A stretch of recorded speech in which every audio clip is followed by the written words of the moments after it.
Warahmatullahi wabarakatuh. Saat ini saya sedang berada di jembatan Kecamatan Pedada, tepatnya di Desa Pulo. Jembatan ini menghubungkan lintas provinsi Sumatera Utara dan Aceh menuju ke Banda Aceh. Seperti yang Anda lihat, jembatan ini sedang dilakukan perbaikan lantai jembatan secara tahap demi tahap. Untuk arus lalu lintasnya buka tutup satu arah untuk mengurangi dampak dari kemacetan.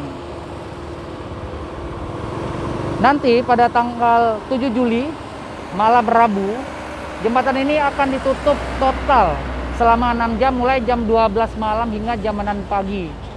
Jadi bagi Anda yang ingin melewati jembatan ini pada tanggal 7 dan 8, agar berhati-hati dan mengetahui informasi yang berkembang. Demikian laporan yang dapat saya laporkan langsung dari Kecamatan Pedada. Saya Bribka Safarizal, kameramen Bribda Jamadil Akmal, melaporkan langsung dari Pedada, Biren, Aceh.